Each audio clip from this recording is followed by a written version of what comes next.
every single time a door closes, another opportunity presents itself.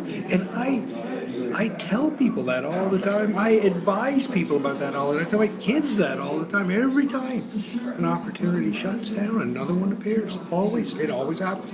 I don't know. For me, Gerry, it is that amount. It's that we to find the balance between work and life and make them come together. And it's not siloing it. It's not saying, okay, I'm only going to work from this hour to this hour, and then I'm going to be off from this hour to this hour. That's Right. nothing more than siloing it, right?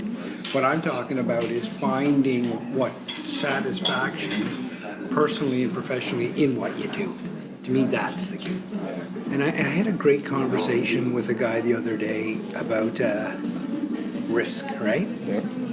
Taking a risk. He's living well, okay? We'll say that. And I talked to him a little bit. I mean, I didn't. You know, I was curious about his journey, more geographically, literally. Where were you? What were you doing? They were young, didn't have a whole lot of money. They had jobs, good jobs, he and his wife.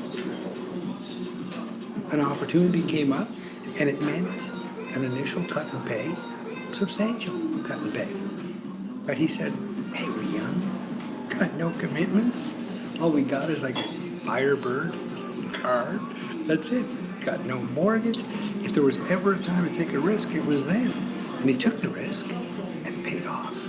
Hugely paid off. And I'm not saying that he hasn't worked hard to get to where he is, but he attributes the whole thing to taking a risk back then.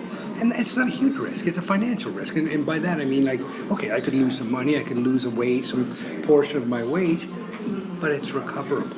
You know? I saw there's another great thing somebody posted on Facebook the other day. I mean, Facebook I use just only to remain connected, right? But somebody posted on it the other day a great little expression, right? And it was two guys that went to school together. One went on to quite successful, became, you know, deputy minister in government, had everything, big house, cars, everything.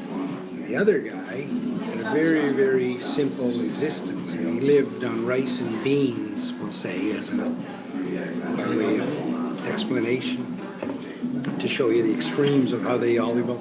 And they met up 30 years later, and the guy, the minister, the deputy minister guy said, you know, he said, if you would just learn how to please like the minister or the government, he said, you wouldn't have to live on rice and beans, he said to his buddy. And his buddy said to him, if you learned how to live on rice and beans, you wouldn't have to please the minister.